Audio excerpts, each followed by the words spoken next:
So this unit is about feedback, providing effective feedback for teaching and learning.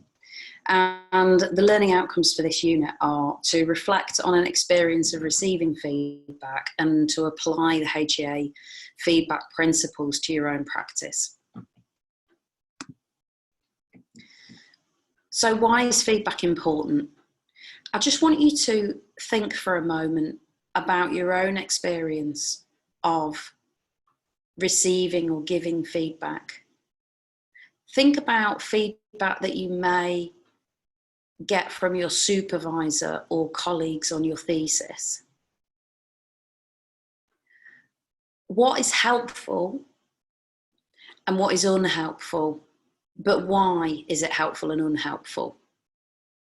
I want you to make some notes on this, and there'll be an opportunity for you to be able to discuss this within the online session, okay? Now, just to bear in mind, once you've done this, do the activity first and then look at the HEA 7 principles of effective feedback practice and just see if anything resonates for you with regards to this. There's a recommendation within these principles that feedback facilitates the development of self-assessment, reflection in learning. It enables people to develop these skills so that they can be autonomous learners and they can keep going regardless of whether that feedback loop then continues to be in place. They can just continue to grow, continue to self-improve. So it's teaching how to learn, really. 2, it encourages teacher and peer dialogue around learning, which is really important because teachers can move that learning forward to new levels, and anything that encourages that interaction is really positive. It helps to clarify what good performance is. So what are the goals? What's the criteria? What are the expected standards? What are the learning outcomes? What's the matrix in relation to the learning outcomes? What is it that we would like the people that we are teaching to understand? It provides opportunities to close the gap between current and desired performance. So it raises consciousness around what is currently known, what's currently understood, and where we would like that learner to get to. What is it, therefore, that's missing? And when we give feedback, we're really articulating the difference between where they are now and where we would like them to be, but acknowledging that where they are now is a valid place. So it's just really about stretch. 5, delivers high quality performance to students about their learning, high quality information to students about their learning. So it's what is the quality, what constitutes quality feedback and feedback which is not quality? Are we talking about the level of detail that exists here? Are we talking about specifics with regards to what has been done and what could be done, and what is the difference between that?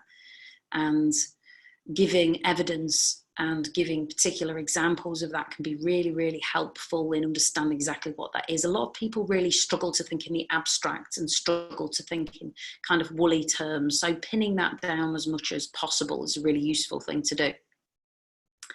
6, it encourages positive motivational beliefs and self-esteem. So this is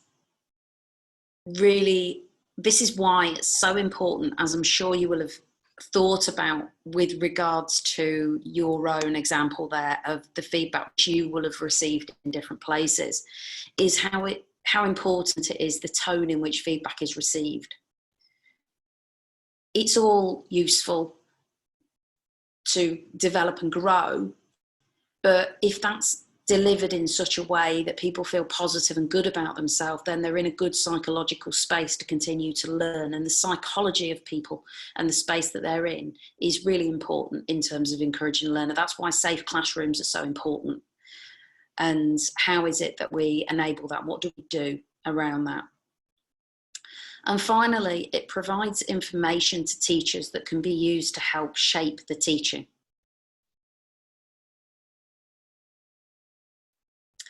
So we can understand by the feedback and the types of feedback that we give that there are some themes that are happening, and often something that many people do when they're finished marking a particular set of scripts is they'll look at some of the commonalities that are coming up with regards to their feedback, and they'll almost code it like data.